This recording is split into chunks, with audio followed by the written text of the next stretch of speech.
Hello and welcome to this primary election debate for Democratic candidates from Arizona's Congressional District 3. This debate is sponsored by Clean Elections, the state's nonpartisan voter education agency. My name is Steve Goldstein, and I'm joined by Mari Rabago. We'll be co-moderating today's debate. The format for this debate will probably be familiar to you, but the way we're sharing the debate is part of a brand new effort to support democracy in Arizona. Thanks to a partnership with the Clean Elections Commission and the Arizona Media Association, we're working to make sure these 2020 debates are the most accessible in Arizona history. That means this debate and dozens more between now and November will air on a long list of local TV stations, radio stations, and digital platforms, including support from local newspapers. It's a shared effort among hundreds of local media brands across Arizona. Transparency is critical here. That's why these debates have been designed with input from a broad group of journalists in Arizona representing urban and rural communities. And we tried to keep the rules simple. Each candidate will have 2 minutes to make an opening statement and 1 minute for a closing statement. Candidates have drawn straws to determine the order. Throughout the debate, Mari and I will pose questions to each candidate, allow them to answer, and then make sure other candidates have a chance to respond. Whenever a question is directed to a specific candidate, only that candidate's microphone will be open. At all other times, every microphone will be open. Thank you to voters across Arizona who've submitted questions for this debate. We've reviewed all of them to make sure every voice is heard. However, no candidates have been given advanced access to any of the questions. And Steve, with that said, let's introduce our candidates for the debate. We'll start with Ms. Raquel Teran, followed by Dr. Duane Wooten and Ms. Yassamin Ansari. Dr. Wooten, you have the first opening statement, sir. You have 2 minutes. Thank you. I'm Dr. Duane Wooten. I'm a pediatrician, born and raised in Phoenix, Arizona. I'm a true native, and I've only been out of the state when I was in college at Northwestern University in Chicago. My background is this. I have been my entire life dedicated to taking care of people. I started at age 7 saying that I was going to be a pediatrician. By age 8, I knew I wanted to come back and work in my hometown, and I worked toward that my entire life. I was blessed enough to go to Northwestern at 16 years of age, finished there at 19 years of age, started medical school at the University of Arizona. I think I have the record for being the youngest graduate in the history of the state of Arizona, this is University of Arizona College of Medicine. I was 23 when I was done. So I've been taking care of children and adolescents since then, but I've also been very active in all kinds of issues in this country, let alone this state. Being an active person politically, my grandfather was a minister in this town for almost 50 years. He taught me what's important in life, and that's to take care of people. So I've been doing that for a very long time. I've also been very involved community-wise, developing some of the biggest entities that take care of people, Phoenix Children's Hospital being one. So I'm here for you to get to know me, and since I'm the newest kid on the block, if you will, in the political arena for CD3, I look forward to being just that person that you get to know. Thank you, and Ms. Teran, you have 2 minutes. Buenas tardes, Arizona. My name is Raquel Teran. I am running for Arizona's Congressional District 3. I've been a community organizer. I've been the state director for Planned Parenthood. I've been a legislator and chair of the Arizona Democratic Party, and I am a proud mother of an 8-year-old. And every single step of the way of my journey, I've been told that we cannot fight back the extremists. Yet, I led in efforts to recall Russell Pierce, the author of SB 1070. I led efforts to oust Sheriff Joe Arpaio, who was terrorizing our communities. I led efforts to protect the Affordable Care Act. And under my leadership at the Arizona Democratic Party, we had historic victories that led to protect our democracy by re-electing Senator Mark Kelly and getting Governor Hobbs, Secretary Fontes, and Attorney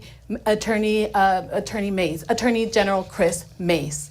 I am incredibly proud of the work that we have done. I've knocked on thousands of doors and talked to many people in our communities who have felt left behind, who are upset because their rights are being taken away. That is why I am taking our fight to the halls of Congress to ensure that we deliver for the people in our district. Our campaign is supported and endorsed by many in our community, including Senator Mark Kelly. Our campaign is the only one endorsed by Planned Parenthood Action Fund, Reproductive Freedom for All, the League of Conservation Voters. The biggest unions in our state are behind our campaign. I will be the first Latina to represent Arizona in Congress. Join us at raquelteran.com. And for the people that are watching in Spanish, mi nombre es Raquel Teran. Estoy postulándome para el Congreso para representar el Distrito número 3. Usted me conoce como una persona que ha luchado por nuestra comunidad. Seré la primer latina en representar Arizona en el Congreso. Acompáñanos en raquelteran.com. Okay, Ms. Ansari, you have 2 minutes for your opening statement. Good evening. My name is Yassamin Ansari. I'm a former Phoenix City Councilwoman and Vice Mayor, and with your support, I'm running for Congress to take on MAGA extremism, protect our democracy, and to keep delivering progressive solutions as your next Congresswoman. I am the proud daughter of immigrants who fled persecution and a brutal regime, seeking opportunity and freedom right here in the United States. Growing up in Arizona, they instilled in me the values of hard work, education, and that we can never be complacent when it comes to our democracy. These lessons could not be more important today as extremist Republicans ruthlessly attack our freedoms and our bodily autonomy. I got my start in Democratic politics as a high school student, organizing for the first Barack Obama presidential campaign and the Arizona Democratic Party, and as an intern for Congresswoman Nancy Pelosi. I then have spent my entire career working on progressive causes and getting things done. As a senior climate advisor at the United Nations, I took on corporate polluters and helped to deliver the historic Paris Climate Agreement. When Donald Trump was elected, I decided to run for city council to bring fresh, progressive ideas to City Hall, and that's exactly what we did. I became the youngest woman ever elected to the Phoenix City Council after knocking on 100,000 doors in the district. And as the vice mayor of our city, I protected abortion access, raised wages for thousands of workers, and passed legislation to address our climate, heat, and housing crises. That's why I'm proud to be endorsed by abortion advocates and the vast majority of labor unions in this race, from the firefighters to the carpenters, the laborers, flight attendants, and so much more.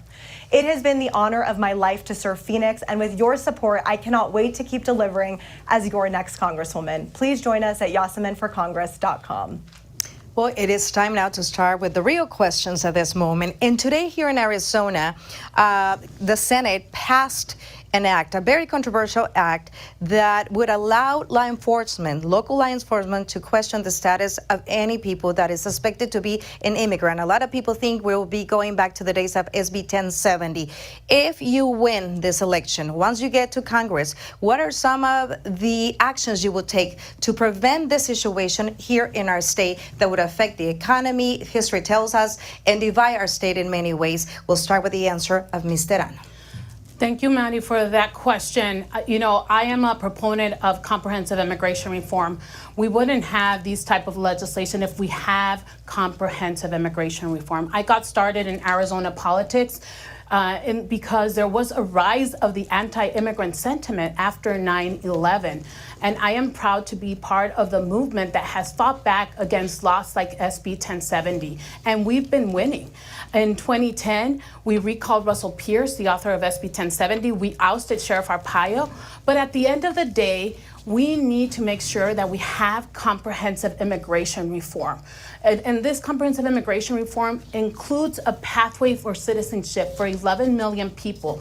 It includes a solution for the dreamers who have been ousted from the DACA program. It includes resources for the border. It includes modernizing our asylum seekers program. And of course, resources for the border. And I'm going to say that we need to make sure that we end for-profit detention centers, immigration detention centers.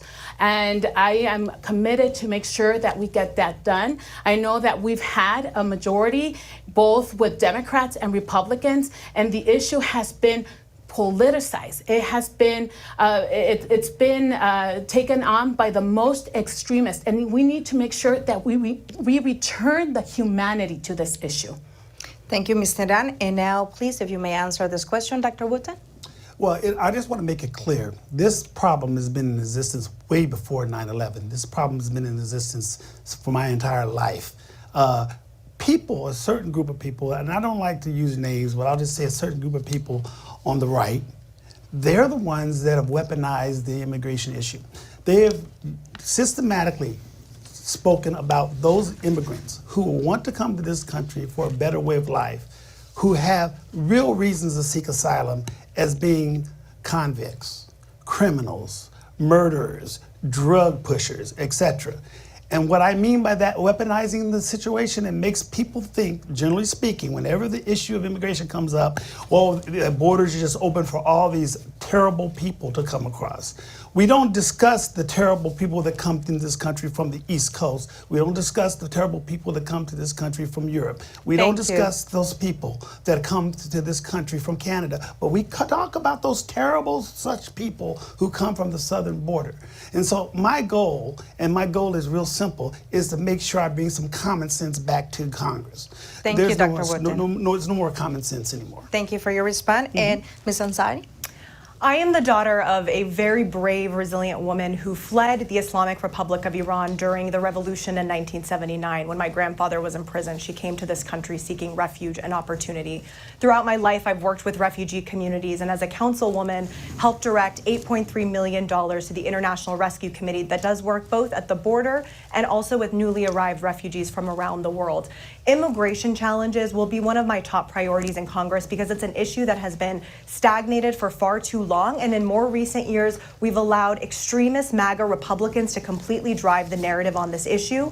There was a bipartisan border security bill that Donald Trump exclusively is responsible for messing up and ensuring that it doesn't get done. We need to make sure that at the border we have enough staff, enough asylum officers, border patrol agents, and better technology. And we also need comprehensive immigration reform, and we need to ensure that the millions of dreamers and temporary farm workers in this country have a status have a pathway to legal status and representation in the United States of America. Thank you, Ms. Ansari. And just before we go to the next question, we are a little bit loose to some extent, but also we're going to try to start with a new question. Is 2 minutes, 1 minute for a reply from each of you. We will give you a chance to follow up if you'd like in the future.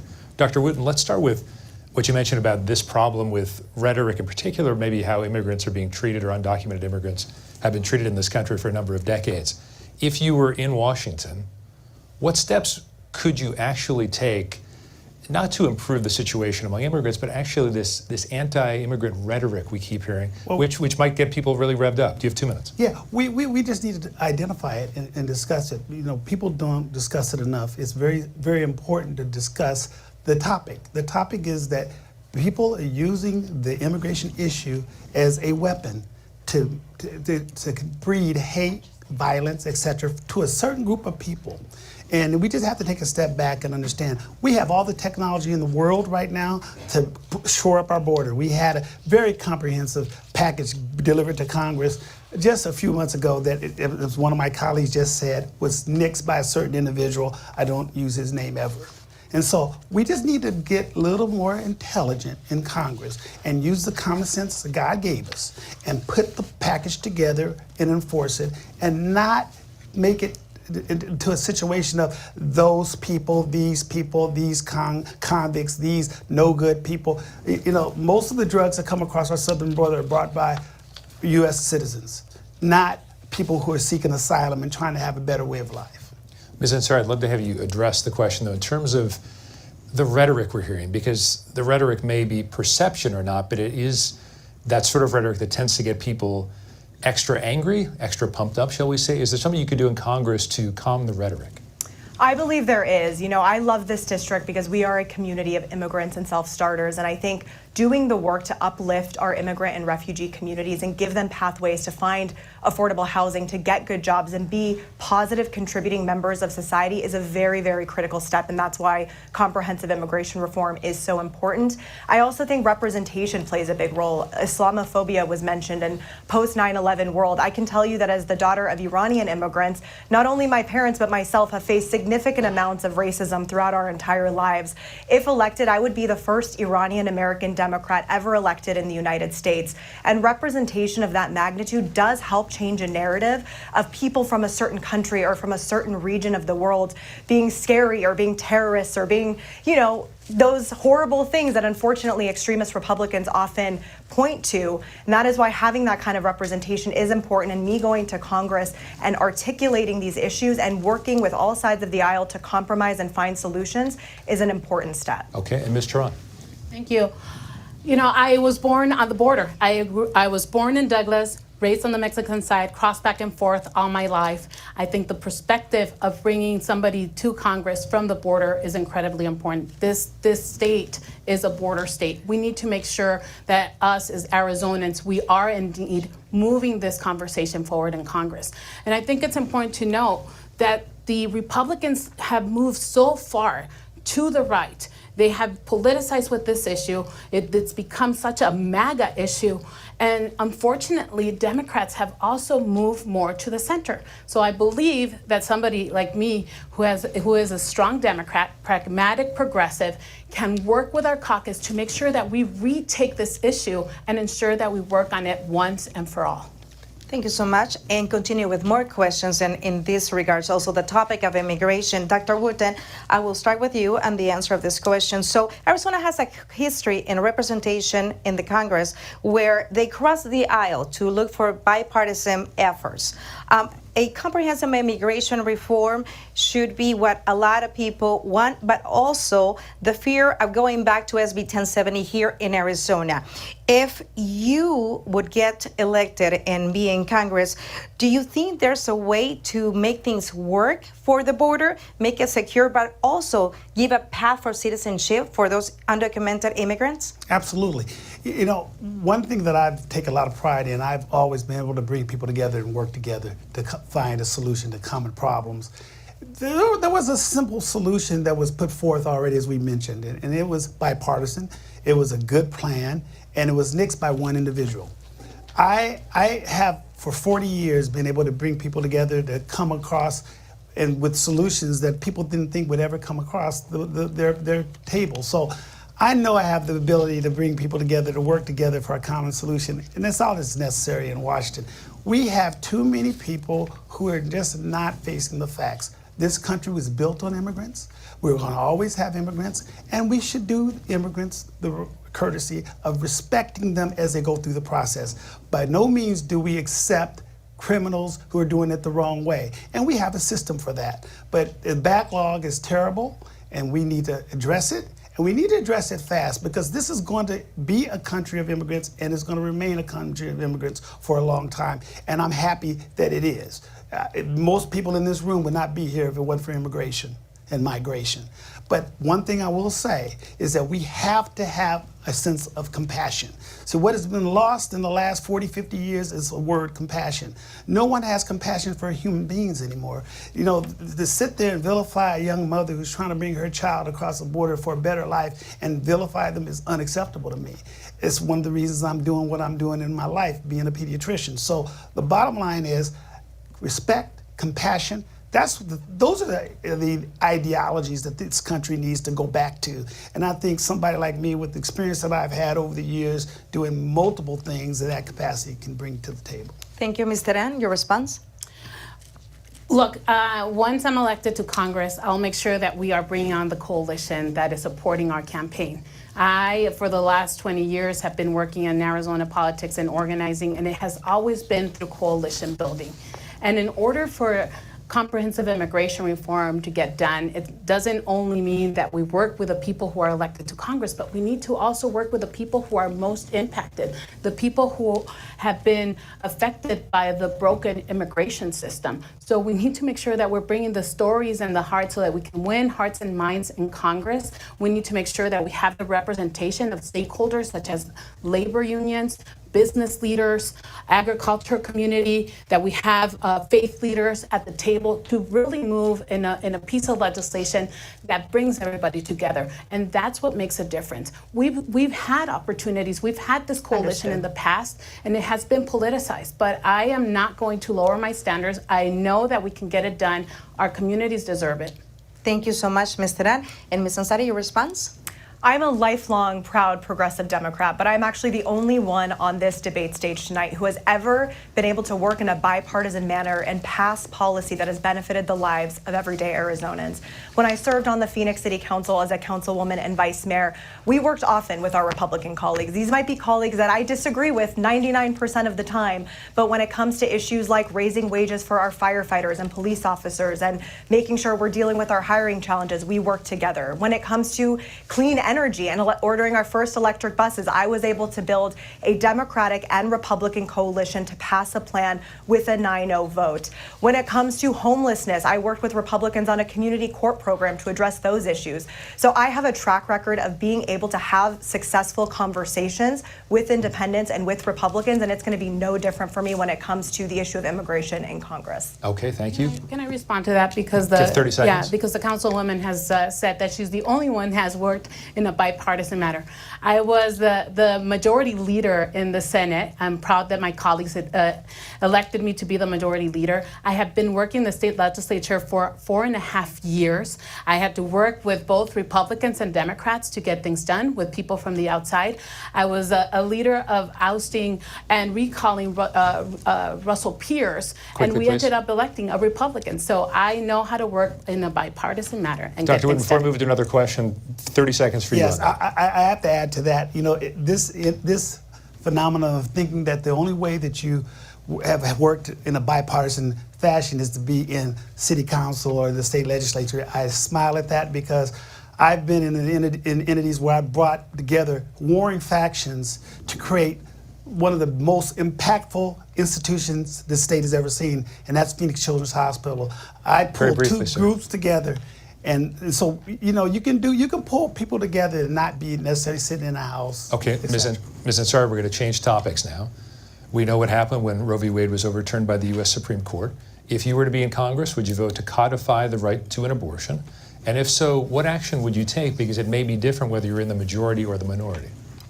First of all, absolutely. If elected, I would be the youngest woman in Congress. And so this is an issue that's personal to me. It's personal for the young women on my campaign team who all of us have less rights than our mothers and our grandmothers growing up in the year 2024 in Arizona. So I have taken action on abortion at the Phoenix City Council. When Roe v. Wade was overturned, I immediately reached out to abortion providers, especially those that were working in areas like South Phoenix and Levine in Congressional District 3, who expressed to me how terrified they were that they were unable, they didn't know what the legal landscape was. They didn't know if they could practice. They warned me that women would die. And so we immediately took action. I drafted and enacted an ordinance at the city of Phoenix that would protect doctors and patients in our city from being criminalized by our police department. So essentially it was a directive to our police department to make any calls related to abortion the lowest level of priority. Other cities in Arizona later followed suit on this. I take this issue extremely seriously. Being part of the protests where Brett Kavanaugh was first appointed to the Supreme Court back in 2018 is part of the reason I first ever decided to run for public office in the first place. And so I am a proud reproductive rights champion, proud to be supported by abortion advocates across the board in this race. And I also have released a plan on our website, YassaminForCongress.com. I encourage you to check it out. It's 8 pages long, talking about all of the steps I will take in Congress beyond codifying Roe to protect reproductive rights, to enhance health care access, and make sure that moving forward, we are a country that is saying we are pro-choice and we will protect women. Ms. Teran, you have 1 minute for a formal reply. Thank you. 100%. I will work to make sure that we codify Roe. And I am the only candidate on this stage that is endorsed by Planned Parenthood Action Fund and Reproductive Freedom for All. And that is because they trust me that I can take on this fight in Congress just like I did at the state legislature. What we can't trust is that Councilwoman Ansari has taken hundreds of thousands of dollars from MAGA donors who have bankrolled Donald Trump, an anti-abortion extremist. And unfortunately, we have gone through this process before where we had Kirsten Sinema, who went on to the Senate and ended up caving to the GOP donors. You can trust me to make sure that we protect our abortion access and reproductive freedoms. We will have Dr. Wooten have a response, and then you can go ahead, Dr. Wooten. I have a big response. Being a physician dealing with this day in and day out for the last 40 years, I've heard one of my colleagues say that she's done much work to make sure that physicians in South Phoenix, et cetera, feel comfortable about being able to give reproductive care to women, but I live it every day, and that's just not true. Physicians are leaving the entity of practicing medicine daily because they feel threatened, And so that is one of the reasons of somebody like me who's lived it and lives it every day and understands the issues that go along with reproductive health in women, in particular in this city and our district, can be there as a super advocate. I will never, never, never get in the way of a woman making a decision with her physician of what she should do with her body, and I will work so hard to make sure that the rest of the country adheres to that. Ms. Ansari, did you want to respond to Ms. Teran? Absolutely. You can look at my progressive record, and I encourage voters to do so. I'm pro-choice, pro-union, pro-climate, pro-labor, and when I was on the city council, the Arizona Republic usually referred to me as part of the progressive minority because I was always on the side of passing the most progressive policies. The donors that my opponent is referring to have largely given to people like Mark Kelly, to people like Joe Biden, even AOC and Elizabeth Warren. And any others that she's referring to are largely Iranian Americans in this country who are excited to see the first Iranian American Democrat elected to the U.S. Congress and saying and trying to mislead voters to say it's anything else is frankly xenophobic, offensive, and incredibly off base. Let me respond to that. Look, 30 seconds. Thank you so much. Voters and the people who are watching can go to the FEC website and do their own research on who has given money to Councilwoman Ansari and who has given money to Donald Trump. MAGA donors, not John McCain donors, MAGA donors. Please, I encourage you to visit that website. We'll continue with more questions on this topic. I would like to ask Dr. Wooten, have you had any personal experience with the freedom of anyone within your family or close vicinity, the reproductive freedom that you would like to share with the voters listening and watching today? We don't have enough time for me to share all the vignettes I could give you. I have a situation come up in my office almost daily. It's been worse recently. But I've had situations where I've had a child in one of my mom's pelvises, not viable, but was told that she had to carry this child, a child what we call encephalic, it had no brain. I mean, she had to carry the child to term because the doctors were worried and convinced that they may get filed upon if they were to do a DNC or abortion on this child. And so what happens? The mother is put at significant health risk. The mother can get septic. The mother could die. And I do know 2 cases of friends of mine who lost patients because they were worried about doing abortions, spontaneous abortions or abortions on a mother, and she ended up getting septic and dying. And we see it all the time. That's why one of the reasons I'm in this race, because I have to believe that I can bring some common sense to Congress. I think I should make a T-shirt that says "Common Sense for Congress," because it's unacceptable to me what we allow in this country to be persistently spoken about without the data to support it. And I have the data to support it. Like I said, I've been living it for 40 years. I've seen parents daily in tears. It is a catastrophe, and the fact that we even have to discuss this in 2024 tells you where we're at and where we need to go. Thank you, Dr. Wooten. Ms. Teran, would you care to share if you had any personal experience in this regard? Well, look, I sounded the alarm that Arizona could have a full abortion ban after my trip to El Salvador, where I got to visit women who had been incarcerated because of miscarriages. And we always knew that the 1864 total abortion ban was still in the books. So that's why I, along with my colleagues, my Democratic colleagues, we introduced legislation to repeal the 1864 total abortion ban, because that is the reality that could be the reality of Arizona. So right now, the people most affected by any ban, if it's a 15-week abortion ban or if it's a total abortion ban, are the people that don't have access to health care, don't have the resources to go to California, to Nevada, to Mexico to get the basic health care that they need. We need to make sure that we codify Roe, and I am collecting signatures to make sure that our initiative gets on the ballot, because meanwhile we codify Roe, we will make sure that in Arizona we win the Abortion Access Initiative. Thank you. Ms. Ansari, you would like to respond? Absolutely. In my close family, we have had individuals who have needed to get life-saving abortion care want to keep their privacy. But in my city council office, we very much prided ourselves on constituent services and making sure we're responding and being proactive and responding to calls. And when Roe v. Wade was overturned, we received several calls from women in the district who were highly, highly concerned about what access they had and what they could do. And we did, even though this issue is not usually under the purview of City Council, we did our best to connect them with abortion funds, with information about where they could go here in Arizona, clinics that they could go to, or even potentially providing funding to go out of state. So there's a lot of work that has to be done, and a lot of women in this community are deeply scared and deeply troubled, and rightfully so. Ms. Ansari, thank you. Ms. Teran, let's move on to a different topic, the topic generally of the economy. Inflation has cooled from its highest levels, but this district has been affected starkly, as much of the state has been. What steps would or could you take as a member of Congress to make living more affordable for your constituents? Yeah, that's an issue that is brought up at the doors all the time as I'm having conversation with voters. But you know what? It's not an issue just with this current inflation situation.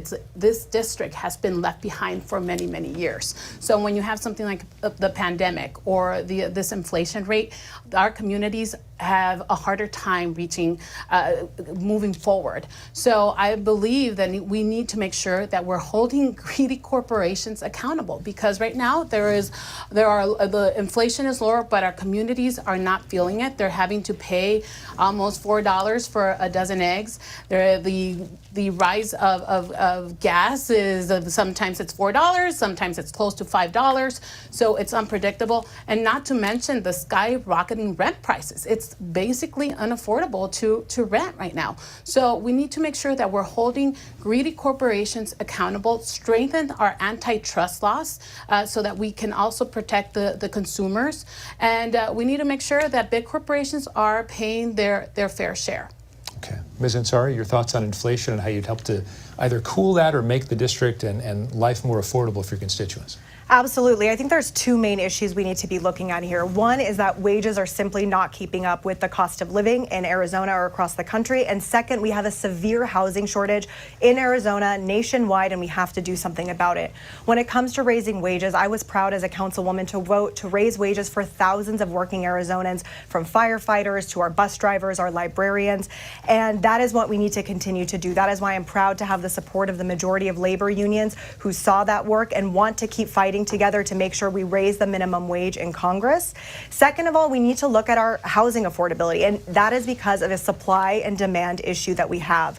On the council, I was a strong pro-housing champion. I spearheaded the effort to legalize accessory dwelling units to make housing more affordable. I worked to approve a record number of housing units in the district and have released a plan on our website specifically around addressing housing and homelessness at the federal level. And Ms. Ansari, we're going to return to that topic a little bit later. Actually, Dr. Wooten, your answer on this particular question.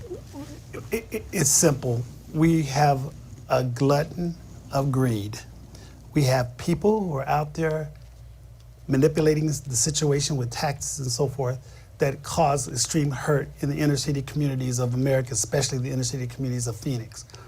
We have over a $300,000 shortage, 300,000 unit shortage of affordable housing in Arizona. So we're not going to fix that problem overnight. But what we're going to do, what we need to do, is increase wages. And we also need to decrease prices. There is no reason, and my colleague just mentioned the cost of gas. There's no reason for gas to be as expensive as it is. We are producing plenty of gas in America. But why is it? It's greed. There's no reason for food to be so high. Yeah, wages are higher than they've been recently in the last decade, but food costs are 2.5 times what they were 10 years ago. And who does that affect 10 most? seconds. It affects the people in the inner cities and the communities that are deprived. So I'm going to work real closely to fix that. Thank you, Dr. Wooten. And we're going to continue with another question on this topic. So we'll start with a response with Ms. Teran. And this is the question: do you believe that the action that led to the SHIP Act and the Inflation Reduction Act has led to increased prosperity here in Arizona and diversified a little bit that in the economy also here in our state? Absolutely. I mean, these were incredible pieces of legislation that the Democrats delivered for our state. And they're bringing jobs, they're bringing green jobs, and we need to embrace this type of legislation. We need to work for more. But the problem is that people in our communities are not feeling it yet. And I agree, I'm going to agree with the fact that the wages have not kept up. And when you have these type of policies, sometimes it takes years for them to really go into effect and really be felt within the community. So we need to have these bold protections, these bold bills and these bold policies. But I hope that we can get to a place where we could actually raise wages so that people are enacting really quickly. Thank you. Quickly. And Ms. Ansari, your response? Absolutely. I think that both the Inflation Reduction Act and the CHIPS Act were huge for Arizona. Now, we have to be very careful when it comes to implementation of those pieces of legislation. For example, TSMC building in North Phoenix, it's fantastic. However, we do have to make sure that the people who are getting those jobs are actually Arizonans, are part of our unions, and Arizonans are benefiting from those jobs. There was an issue early on, it was in the news, where there was concerns around people coming from out of the country to work in those jobs. I have worked hand in hand with many of our labor unions to make sure they're getting direct access to TSMC so that they can have access and benefit from those jobs. So that's really important. Ultimately, my policy priority in Congress when it comes to inflation is to make more in America. I think we know that supply chain issues are a huge cause of inflation, and we have to come back to investing more in our own country and bringing better jobs home. I want to give each of you a minute on this one. Two of you mentioned the term greedy companies. Whether the viewers agree with you or not, listeners agree with you or not, Dr. Wooten, what actions would you take to regulate or to punish these so-called greedy companies? Well, I don't like to use the term punish, but I would just use the term open their eyes and let them see the effect of some of their policies and what the effect is on the inner city community, in particular, young families and the elderly. And again, I deal with it on the daily, and I see the stress that these young couples are under every day. I see them barely able to make ends meet. I see them losing their homes, losing their apartments, coming to me for help. And I've been very blessed over my career. I've been able to give a lot of help. But the bottom line is, I won't be around forever to keep giving the help. And we need to get it on a national level where we have a look and see of what is being done with regards to the people that are underserved and being neglected. You know, the top 1% in this country are doing extremely well. Unfortunately, the rest of them are not. And unfortunately for that, most of the stress, if you will, lies at the hands of the people who need the help the most. And so being a champion for those individuals, I'm going to be out there working diligently to make it happen. Okay, but let's, Ms. Teran, greedy companies. Greedy companies. I mean, Walmart is a great example. Walmart just settled a lawsuit because they were inflating the meat prices and fish prices. And that is what many of these corporations are doing. It costs less to produce the good, but they have not lowered the cost. So price gouging, we saw it from the pandemic, and in the state legislature, we tried to make sure that we pass legislation to impede price gouging. But we need to make sure that we have it in writing. We need to make sure that we strengthen our antitrust laws. You have Coca-Cola and Pepsi, and they're the ones who are setting the prices, and it's hard to bring down the prices then. So we need to make sure we have strong antitrust laws. Ms. Ansari. I'd look to the Trump tax cuts that are expiring next year. When you look at the individual portion of those tax cuts, there is a lot of room to completely revamp that and help working people and make sure that greedy corporations and the billionaires in this country are paying their fair share. It's in particular that individual portion where there is opportunity to give tax breaks to the middle class who desperately need it and go after and focus on the companies that are price gouging and that are making it so much more difficult for everyday Arizonans to survive in our state. Well, thank you so much for the response. And an area that is very directly affected by the economy, the situation right now, is housing affordability. You go right or left in our state, everywhere, you see the construction of new homes, but yet the average family cannot afford those homes. What do you think are some of the actions that need to be taken in Congress so the housing industry is more affordable for the common or family here in our state? And we'll start with Ms. Teran. Yeah, thank you. You know, I have been a renter most of my adult life. My husband and I bought our home close to our 40s, so it was a challenge to get into a home. We are seeing people like Alondra, who was displaced from her mobile home park and didn't have anywhere else to go when the mobile home park was going to be demolished, or Mercy and Miguel, who are trying to grow their family but cannot afford houses right now. So number one, I think it's important that we are holding the corporate investors accountable. 1 in every 5 houses here in Maricopa County are owned by an investor. That makes it practically impossible for somebody to compete to buy a house, and then it makes it really expensive to rent that house. We need to make sure that we have the resources necessary to address the issue of the people who are unsheltered. Number 3, we need to make sure that we have consumer protection. So we need to make sure that when somebody has a voucher, that they can use it without fear of discrimination. We need to make sure that we have rent control, and that we get real affordable incentives for real affordable housing. And last but not least, that we have public housing, and in many cases there might be a need for wraparound services. What I know is that the Councilwoman Ansari has a plan that has failed to address these corporate investors. And she frankly is very disconnected from what's happening in our community, has no idea what it is like. And she is a millionaire landlord herself who has benefited from a loan from her father, and has an investment property and is charging above the average Phoenix rent. Thank you, Ms. Teran. And Dr. Wooten, this lack of affordability in housing also creates another issue in that aspect, which is homeless. What actions do you think it needs to be taken to prevent the situation? Well, I've been waiting for this question. Over the last 8 months that I've been a candidate, I've toured about 7 countries, of course, on my own dime, because I jumped into this race late and didn't raise a lot of money yet. And I went looking at these other countries for one reason, to see how they dealt with the homeless problem. We in America, and I'm just going to say this blanketly, have no excuse to have so many people homeless. It's unacceptable to me. Why do I say that, and how can we fix it? Well, simple. Show, first of all, that you have that C word that I mentioned earlier, compassion for your fellow man.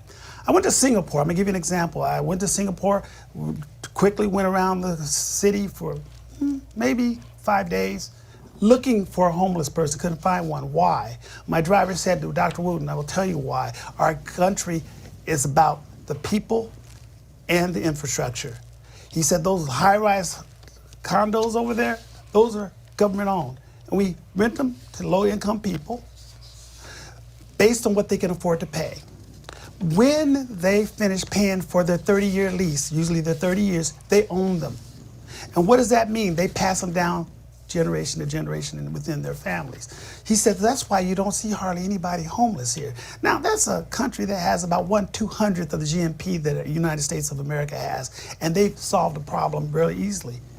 Our problem is we have too many corporate entities that want to make as much money on people as possible, and the stress and the inhumane situation of homelessness and living on the streets means absolutely nothing to them. Well, I tell you, it means something to me.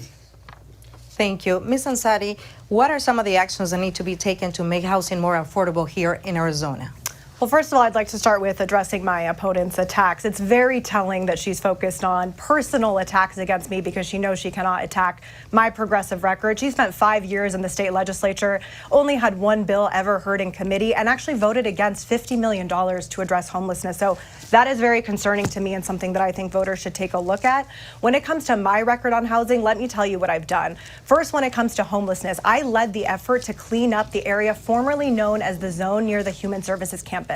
I took out excessive policing from that process, allocated more than $140 million from American Rescue Plan funds to go to emergency shelter beds, more affordable housing, behavioral health services, and we got more than 700 people off of the streets, which were incredibly dangerous, and into safe housing. That's number one. I have actually been one of the number one proponents of affordable housing in the city of Phoenix. I also legalized accessory dwelling units. I led zoning reform. And again, this this has been a top issue for me that my opponent has done nothing on during her 5 years on the state legislature. Dr. Wooten? I'd Ms. love to Teran, respond. about 30 seconds, Okay. since you introduced the topic, about 30 seconds to you. Thank you. First and foremost, the bill that the councilwoman is referring to is a bill that would criminalize people who are unsheltered. For me, that is a non-starter, and like it was for many Democrats. For us, we need to make sure that we are investing in real solutions in our communities that bring people to life, that gives people a roof over their head, and that affordable housing is accessible to everybody. Thank you. Ms. Ansari, sorry, we're going to move on. Dr. Wooten, let's talk about law enforcement. Mm-hmm. How do you think law enforcement treats the average person in Congressional District 3? Terribly. You have 2 minutes to talk about it. And I'll tell you why I say that. I'm married to a judge, criminal defense attorney, and a candidate for Maricopa County attorney, my wife, and we talk about it every day. The individuals in my district are treated sometimes terribly, and we've seen it, we witnessed it, and it's deplorable. But it has to do with the overall thought process. I love the Phoenix Police.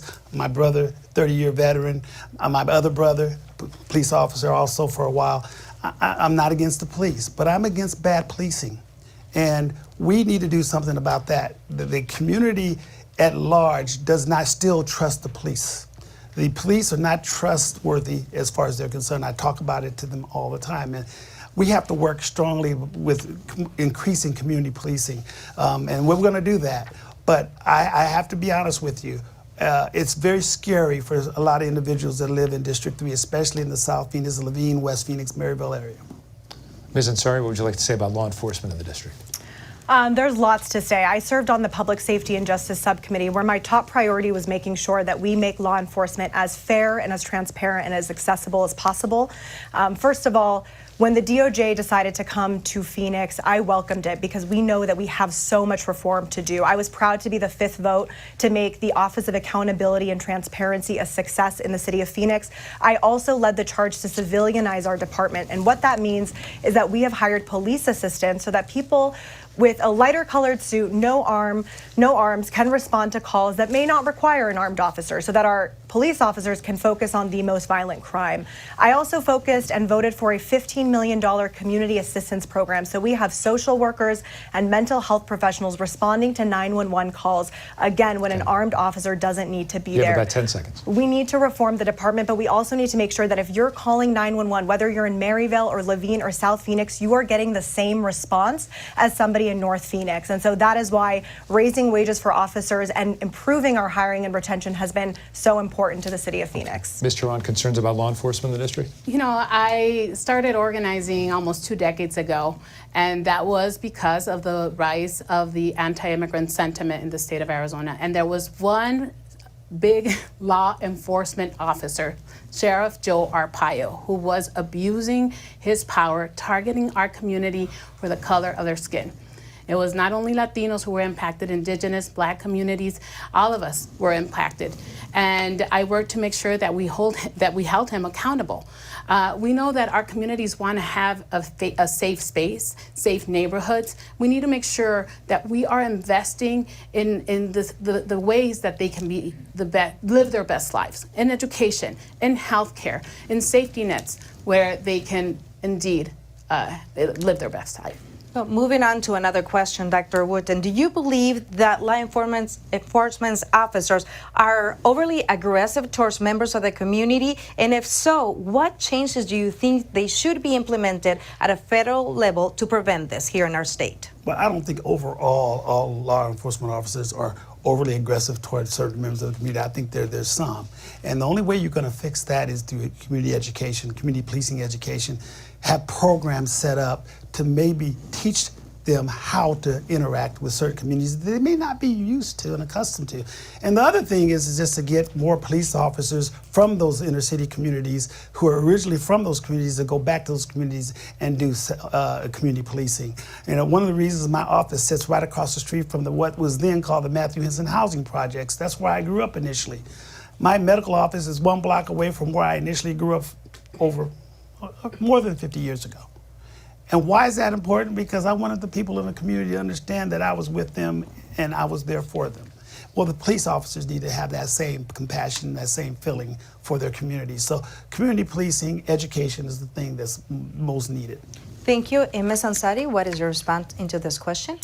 I believe by and large, our law enforcement does their very best to be there for our residents on their absolute worst days. Of course, there is always room for improvement. One of the most tragic cases was of Ali Osman, who was a refugee who came to this country who absolutely should not have been killed by our police department. That is why we are constantly, the city, not we anymore, we're constantly working on reform.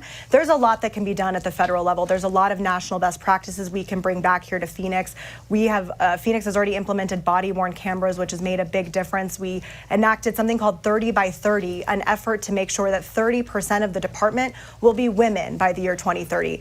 You'd be surprised to hear we got a lot of pushback, or maybe not surprised, by MAGA extremists about this, but I think it's something important to be more reflective. And again, I think civilianizing the department as much as possible, and federally we can work to bring back investments to improve our technology within our department, improve training, and make sure that first responders have all the tools they need and they are equipped to do the best job possible.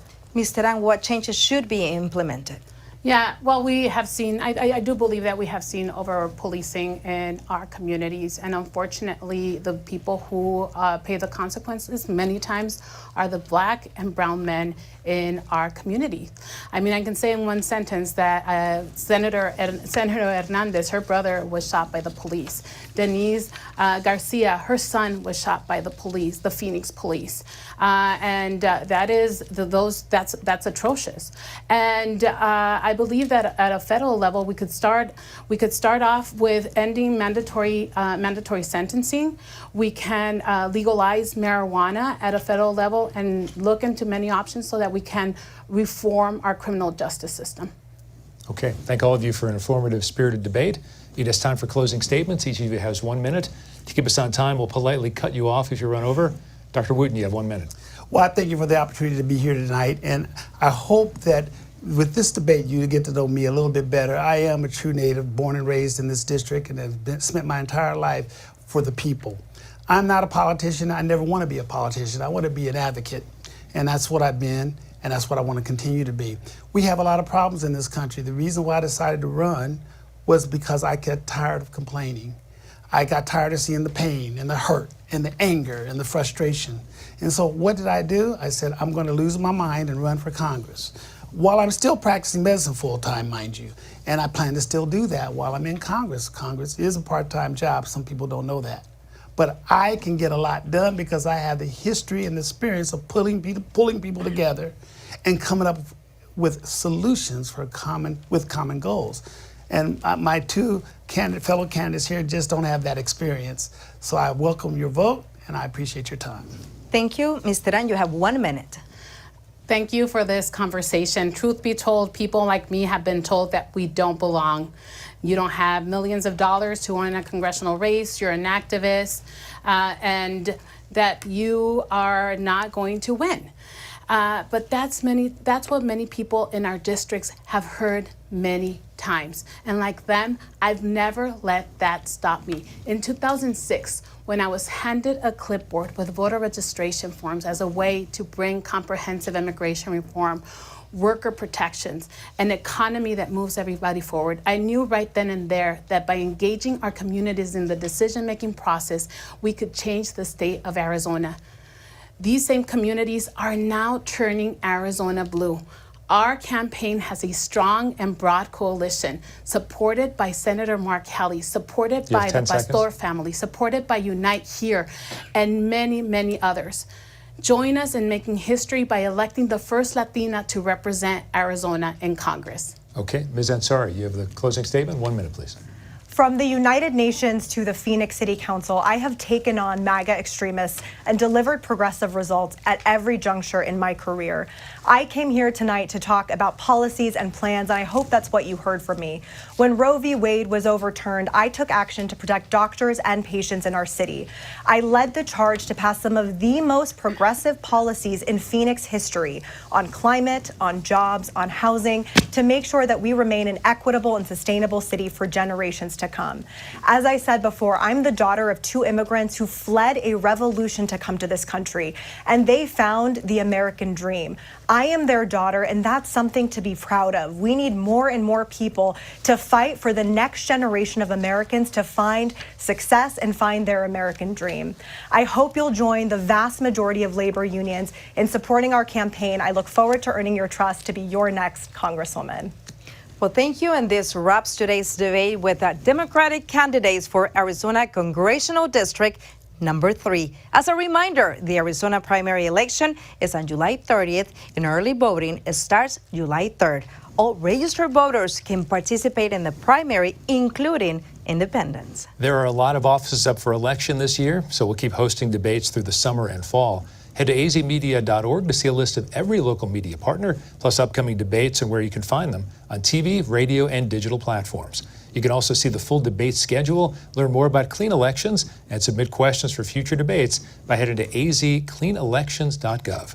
And on behalf of our partners at Clean Elections, the Arizona Media Association, Reister, and Bitfire Studios, thanks for joining us.